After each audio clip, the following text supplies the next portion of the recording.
Hello everyone, welcome back to my channel. It's me, Lauren, and in today's video I am in the kitchen again with another recipe for you. And today's recipe is these beautiful granola squares, as we call them, but as you can see they're actually round. But yeah, these are granola bites and they are absolutely beautiful. I won't ruin it for you, I'll let you watch the video, but do give these a try. They are totally worth it. So enjoy the video. I hope you do replicate this recipe because it's so tasty, and let's get on with it, shall we? Okay, so first up we're going to run through our ingredients. So we need 100 grams of oats, 60 grams of butter, 60 grams of maple or golden syrup, 40 grams of honey, 35 grams of pumpkin seeds, 35 grams of sesame seeds, same of cherries and raisins, and I've got 50 grams of chopped cashew nuts.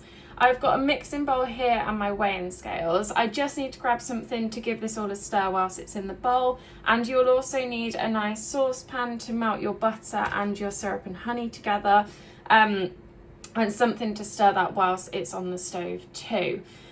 So let's get started with those bits so that we can get those melted on the stove. Okay, so first off we're going to zero off our saucepan so that it comes to 0, and make sure you've got it on grams. So we're going to grab our baking butter, or baking block as this is called. I don't think it's actually true butter. And we're going to pop 60 grams of that into our saucepan. That's 40. 50, 54, we'll get there in a moment. I'm going to just bang all of that in. And 62, that will do for this one. It doesn't need to be absolutely pinpoint accurate.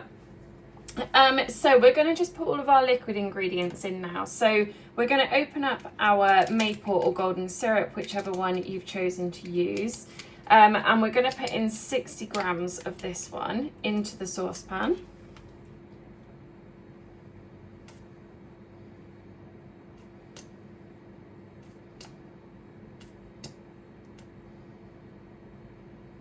Perfect, that's 120. And then 120 in total, that is, by the way, with the butter and the golden syrup. And then I'm going to pop in 40 grams of honey. So rather than resetting my scales, that'll just take me up to 160.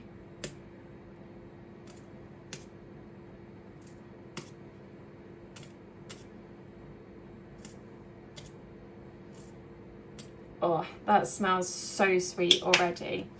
Okay, so I'm going to just pop that on the stove, just on a medium to low heat, just so that that all melts and gets nice and warm.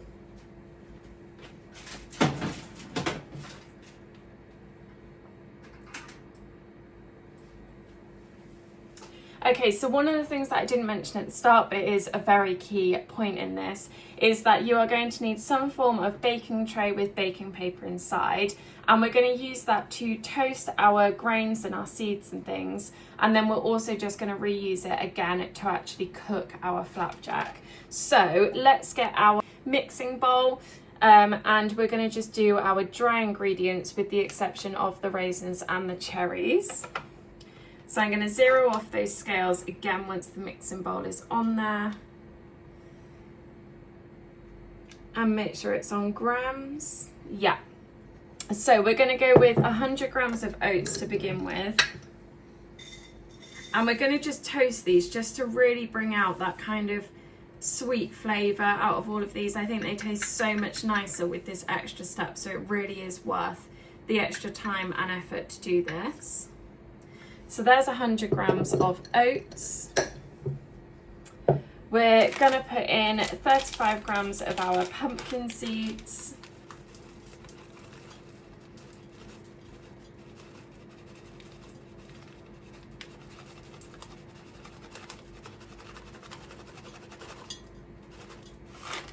Again, you can add more or less of each of these things, entirely up to your taste. So 35 grams of sesame seeds. I'm not sure what these are going to be like in baked goods. I actually think 35 grams looks quite a lot, but we're gonna give it a go regardless. And then I'm also just going to throw in my cashew nuts too. Okay. And what I'm going to do now is I'm just going to pop that onto my baking tray on the baking paper and just pop it into my preheated oven for around 10 minutes. Just keeping an eye on things, making sure nothing catches too much. So as you can see, I've got this tray here. I've lined it with baking paper. Once we've toasted all of these nicely, we're just going to reuse this tray again to actually make our flapjack, as I said.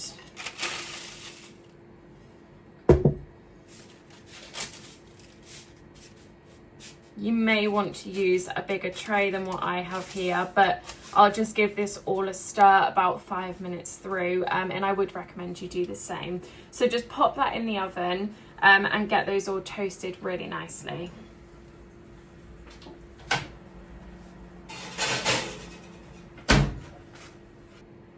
And so in the time that it's taken me to just get those items ready to be toasted, my butter and syrup and honey has pretty much melted. So I'm going to just give that a stir just to combine all of those ingredients in there. And you could add a little bit of vanilla extract if you wanted to at this point.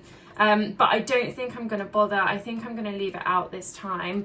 It's just purely personal preference with that one. It's not a necessity, but yeah, I'm gonna leave it out on this occasion.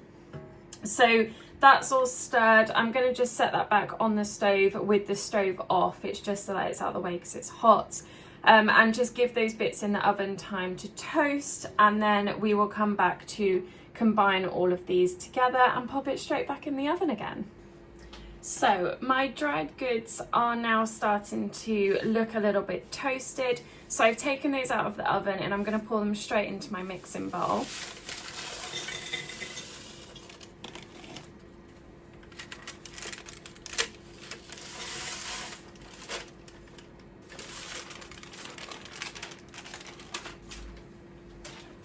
And I'm going to take that liquid mixture that we melted earlier and pour that directly into the bowl too.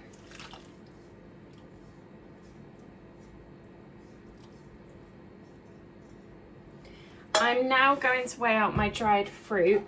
So that's 35 grams of raisins and 35 grams of cherries. You could also use cranberries in this. I think they would be really nice.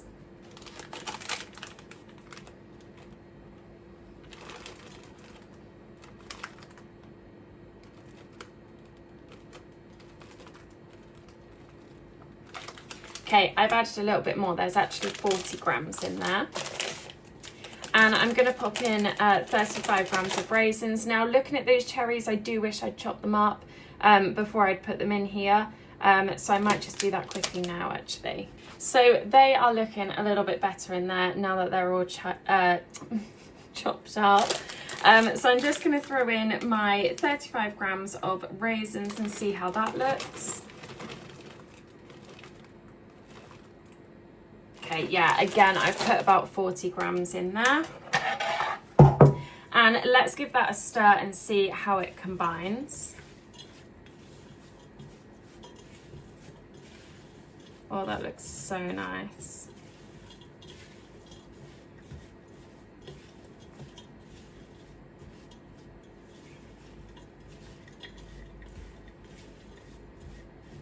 Everything is now really nicely coated and shiny with that golden syrup. It smells super sweet. This is going to be a really nice treat. So yeah, nothing looks dry now. It all looks like it's coming together nicely. I've decided in my mind whilst I've been doing this that I am actually going to use a smaller tin, I think, than the one that I baked the oats in. It really doesn't matter, it's just more washing up.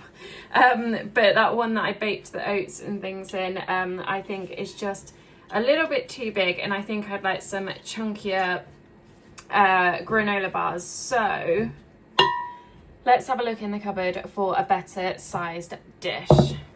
I've had an idea. Now, by all means, use a baking tray. Wouldn't be an issue at all. One that I've got, or a loaf style tin, anything that you want to use. However, I'm going to actually use a Yorkshire pudding or cupcake tin and do individual cupcakes. Now, I don't know how many this mixture is actually going to fill, but I'm going to give it a go. So if you are using a normal size baking tin, you're going to want to pop this in the oven 180 degrees, same as the oats and things were, for around 15 minutes. Keep an eye on it, and when it's looking nice and golden around the edges, you should be fine to take it out. Now, what I really like specifically about these granola bars or flapjack, whatever it is that you want to call them, I like the kind of edges that have gone really quite golden brown, and they're crunchy and they're really quite sweet. So my theory is, if I bake these into cupcake cases, there is scientifically more edges. So the chances are you're going to get more of those golden brown edges. So let's give that a try and see how these turn out. So I've just filled 6 of these so far. With just normal standard cupcake liners. These ones actually have owls on. I've got loads of cupcake cases in the cupboard because I actually have silicone reusable cupcake cases that I like to use, but I do also need to now use up the paper cupcake cases that have been sat in my cupboard for longer than I care to admit. So let's get these nice and evenly filled, she says, as she throws a huge scoop into one of the cases that is totally disproportionate to all of the others. I will clean this tin up before it goes in the oven just to stop it all catching too much. And we'll flatten this down a little bit with a spoon as well. In fact, it would actually be better to just use a spoon to fill these. I'm sure many of you will now be sighing with relief that I've had a brainwave and decided to use a spoon to fill these cases. I am really hungry, so I'm very much looking forward to these coming back out of the oven. Now, ideally, you're going to want to bake these. I don't know how long they're going to take in cupcake cases, but I will let you know. But I think even still, they're going to take a good 10 minutes at least before you start seeing those nice golden edges. And then I like to then put them in the fridge, let that butter settle again, and send them nice and crunchy on there. Now, you can do really clever things like fill cupcake cases using an ice cream scoop, and it means that you get a level amount in each case. I mean, it's a miracle today that I've even used a spoon by the looks of things, so we're not going to get that technical. Okay, I think I can get another, let's do another one, and then see if any of the others need topping up.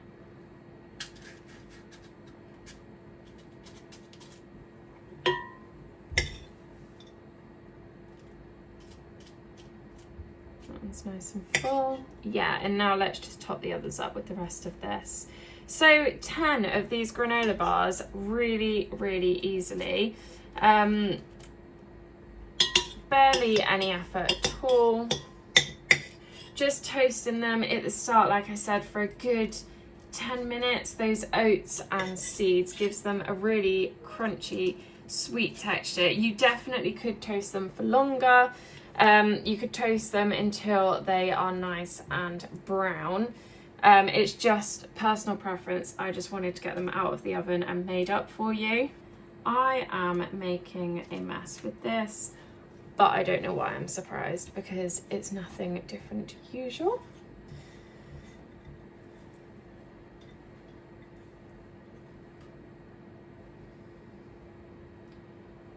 Perfect, let's throw that in there. Okay, yeah, now these are quite deep, obviously being in cupcake cases. How many times am I going to say cupcake cases throughout this video? So yeah, I think I want to give these a good 10 to 15 minutes in the oven. Gonna just take some kitchen roll and tidy up around those edges so that this doesn't catch and burn and create loads of smoke in my oven. And also it makes it really difficult to then clean the tray when you're washing up. Okay, they are ready to go into the oven. Good to go. Let's see how they come out. I'm going to check them at 10 minutes. And then if they're still not quite done, I will check them at 15 and then we'll go from there. Okay, so these have now had their 15 minutes in the oven. I'm gonna just grab a trivet for them to go on to just come down to room temperature, and then I'm gonna pop them in the fridge. But they are looking really nice and golden brown. Have a little look at those, but they're really hot. So let me just grab a trivet and put them on. This, I suppose, is actually more of a cooling rack than a trivet, but that is by the by. So I'm going to just grab these out really carefully because whilst they're still this hot, they're going to fall apart really easily. You want to get them cooled and then into the fridge to just allow that butter to set and hold them together.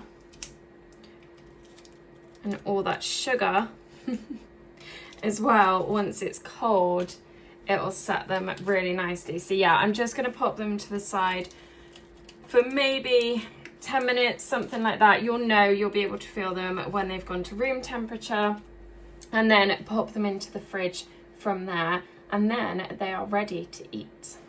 Okay, so this one has been refrigerated for a little while, but it's definitely not set yet. I just wanted to try this. As you can see, it's still crumbling underneath because it's really, really warm still. I haven't even got these ones into the fridge yet. But I'm just going to give this a little try as much as I can. I might actually just get a spoon for this one because it's falling apart. So because it's falling apart a little bit still because it's not quite set, I'm going to just grab a spoon and try it.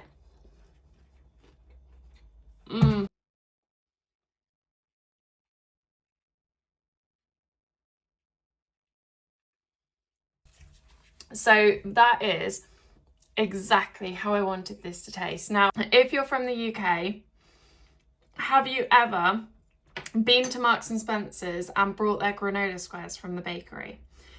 If you have, that's what these taste like. If you haven't, you need to.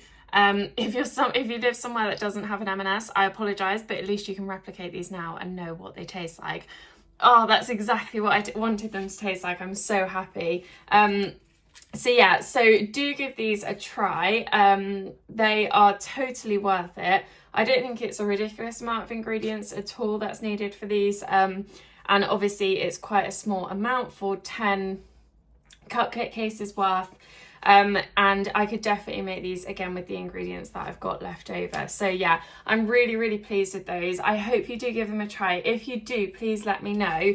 I'd be really interested to know what you think of them, especially if you have had the granola squares from Marks and Spencer's before. I want your opinion on whether this tastes like them, because it's the closest I've ever got this recipe to tasting like those granola squares. So yeah, I'm going to leave that video here for today. I do hope you enjoyed it. Thank you ever so much for following along. And take care. I will see you in the next one. Bye bye.